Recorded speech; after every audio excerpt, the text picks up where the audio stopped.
Everyone, good morning, welcome to my channel. আশা করছি তোমরা সবাই ভীষণ ভালো আছো আর আমরাও কিন্তু বেশ ভালো আছি। ঘড়িতে এখন বাজে সকাল 7টা। একটু দেরি করে ঘুম থেকে উঠেছি, তো ঘুম থেকে উঠে এখন এই যে ব্যালকনির জানালাটা খুলে দিলাম। তো তারপর একটু ছাদে গিয়ে হাঁটাহাঁটি করে তারপর নাইটিটা চেঞ্জ করে চলে যাব আমি এখন রান্না করতে। আর এখন তো আমার অপরাজিতা ফুল গাছে প্রায় প্রতিদিনই আর কি ফুল দিচ্ছে, তাই আজকেও গিয়ে দেখছিলাম জানো যে ফুল ফুটেছে কিনা, কিন্তু দেখলাম একটাও জানো ফুল ফোটেনি। তো কালকে যে দুটো ফুল মানে ফোটা ছিল তো সেগুলো তো আমি তুলিনি, মানে সেই দুটো ফুল তুলিনি, কিন্তু দুটো আমি তুলে নিয়েছিলাম। তো সেই দুটো ফুল আর কি শুকিয়ে রয়েছে। আর এই যে মাঠের দিকে একবার তাকিয়ে দেখো, আমি যতটা পেরেছি তোমাদেরকে দেখানোর চেষ্টা করেছি, মাঠ জুড়ে পুরো সাদা হয়ে রয়েছে। মানে যেখানে ঘাস রয়েছে সেখানে আর কি শাপলা ফোটেনি, ওই জমি চাষ করবে বলে যে জায়গাগুলো আর কি ট্রাক্টর দিয়ে চষেছিল, তো সেই জায়গাগুলোতেই দেখছি শুধু আর কি শাপলা ফুটে রয়েছে। তো তা দেখে নিচে চলে এসেছি। নিচে এসে এখন আমি রান্নার জন্য সমস্ত কিছু রেডি করছি। আজকের হবে ওল ডাল চিংড়ি দিয়েই, তো সেজন্য ওলগুলো দেখো ছোট ছোট করে কেটে এখন প্রেসারে ওই দুটো মতো সিটি দিয়ে নেব। কারণ দুটো সিটি এই জন্যই দেবো, মাখাটা মানে বেশ ভালোই হয়, মানে ম্যাশ করতে হবে না মানে ওলটাকে, তো সেজন্য করে দুটো সিটি দেবো। দুটো সিটি দিলে একেবারে দারুণভাবে ম্যাশ হয়ে যাবে। আর মা জানো তো আজকের অনেক সকালে বাজারে গেছিলো, ও তো অনেক রাত্রেবেলায় ফেরে, আর রাত্রেবেলায় মাছও মানে আনতে বারণ করে দিয়েছে মা ওকে। তো সেজন্য রাতের বেলায় ও আর মাছ টাছ কিছু নিয়ে আসে না, আর যে রাতে ফিরেছে ওই রাতে আর মাছ ফাছও বাজারে পাওয়াও যাবে না। আর বাপি অফিসে চলে গেছে, কেউ নেই, তাই বাধ্য হয়ে মা আজকে সকালবেলায় গেছে বাজার থেকে নিয়ে এসেছে পটল আর তার সাথে নিয়ে এসেছে চিংড়ি। এই বাড়িতে ওই মানে ওল ডালের সাথে মানে চিংড়ি দিয়ে ওল ডালের সাথে পটল ভাজা খেতে বেশ পছন্দ করে, তো সেজন্যই পটল আনতে গেছিলো আর তার সাথে এই চিংড়িগুলো নিয়ে এসেছে। তো চিংড়িগুলো আমি এখন ভালো করে ধুয়ে নিলাম, তো তারপর কেটে বেছে নেব। ওদিকে ওলটাও আমার প্রায় সিদ্ধ হয়ে এসেছে, একটা সিটি পড়েই গেছে, তো আরেকটা সিটি মানে দিলে পরে আর কি গ্যাসটা অফ করে দেবো।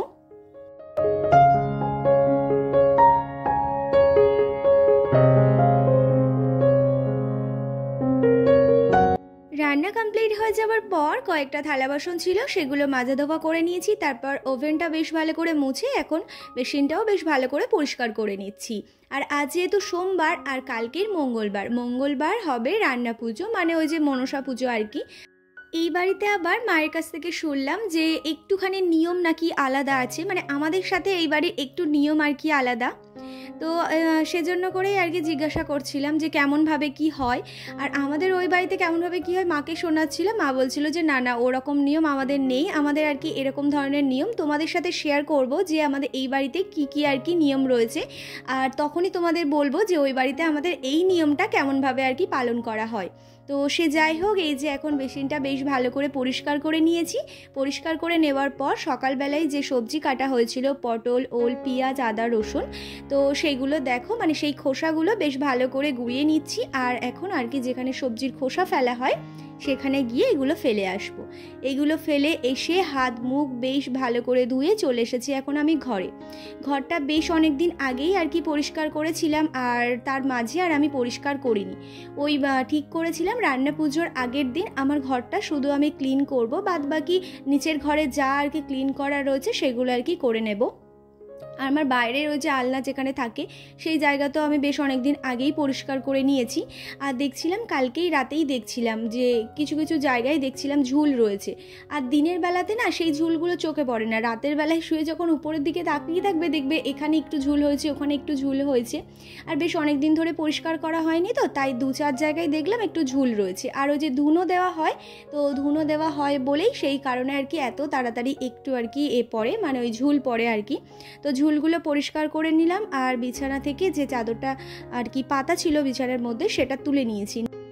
মাদুর পেতে মেঝে রেখেছিলাম ব্ল্যাঙ্কেট তার সাথে বালিশগুলো, তো সেগুলো যাতে একটু ধুলো টুলো না পড়ে ওর জন্য চাদরটা দিয়ে ঢেকে দিয়েছি। ঢেকে দেওয়ার পর এখন এই যে একটা ছোট কাপড় নিয়ে চলে এসেছি, এসে খাটটা বেশ ভালো করে মুছে নিলাম, জানালার পর্দাগুলো সরিয়ে সেখানেও বেশ ভালো করে মুছে নিয়েছি। আর আমাদের বিছানার পাশে এই যে জানালাটা, এখানে তো ওই সপ্তাহে একবার করেই পরিষ্কার করি, তো আগের সপ্তাহেই পরিষ্কার করেছিলাম কিন্তু গ্রিলগুলো মোছা হয়নি, নিচের এই জায়গাটাই পরিষ্কার করে নিয়েছি। আজকের তার গ্রিলগুলো দেখো বেশ ভালো করে ধরে ধরে পরিষ্কার করে নিলাম, আর এখানে যা ধুলো টুলো ছিল সেগুলো বেশ ভালো করে মুছে নিয়েছি।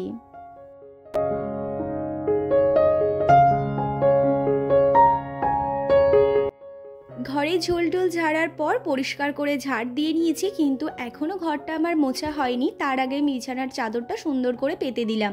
আর এদিকে দেখো আকাশের কি অবস্থা, সকাল থেকে না টিপ টিপ করে বৃষ্টি পড়ছিল, কিন্তু তার সাথে মেঘলা ছিল, আবার দেখছিলাম একটু বেলার দিকে রোদ্দুর বেরিয়েছে। এখন ওই 12টা মতো বাজে আর আকাশটা পুরো ঘিরে কালো মেঘ করে রয়েছে। এক্ষুনি বৃষ্টি এলো বলে কি, তো বৃষ্টি আসুক আর আমি এদিকে আমার কাজটা করতেই থাকি।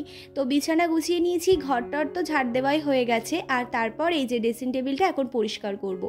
মানে যেখানে যা রাখতাম সেগুলো সব সরিয়ে একটু উল্টে পাল্টে জিনিসপত্রগুলো রাখবো। দেখবে ঘরের জিনিস মানে যে জিনিসই থাকবে সেই জিনিস থাকবে, এক্সট্রা কোনো জিনিস মানে আনার দরকার নেই, কিন্তু সেগুলো একটু সরিয়ে সরিয়ে অন্য জায়গায় রাখলে পরে ঘরটার লুকও চেঞ্জ হয় আর নিজের মাইন্ডটাও বেশ ভালো লাগে। তো সেটাই আমি মাঝে মধ্যে আর কি করি, আমার ঘরে যেটুকু জায়গা রয়েছে, যা যা জিনিস রয়েছে একটু সরিয়ে সরিয়ে রাখি। আর আজকে ড্রেসিং টেবিলের এই সাইডে যে জায়গাগুলো ছিল সেখান থেকে না যা যা আর কি যেখানে রাখি সেগুলো সরিয়ে সরিয়ে অন্য জায়গায় রেখে দিয়েছি। তারপর চলে গেছিলাম আমি স্নান করতে। তো স্নান করে কয়েকটা জামা কাপড় ছিল সেগুলো এই যে এখন ছাদে এসে মেলে দিচ্ছিলাম। সকালে শুকাবে না, সকালে কালকে আবার মেলে দেবো। সকালবেলায় বাপি গেছিল বাজারে, আর তখনই ভেবেছিল বাজারটা করে নিয়ে চলে আসবো, মানে পুজোর যে মশলাপাতি যা যা বাজার থাকে, তেল হলুদ লঙ্কা এই সমস্ত নিয়ে চলে আসবো। দোকানে এতটাই ভিড় ছিল, তো বাপি ব্যাগ দিয়ে আর যে বাজারের লিস্ট যেটা ছিল সেটা দিয়ে চলে এসেছে।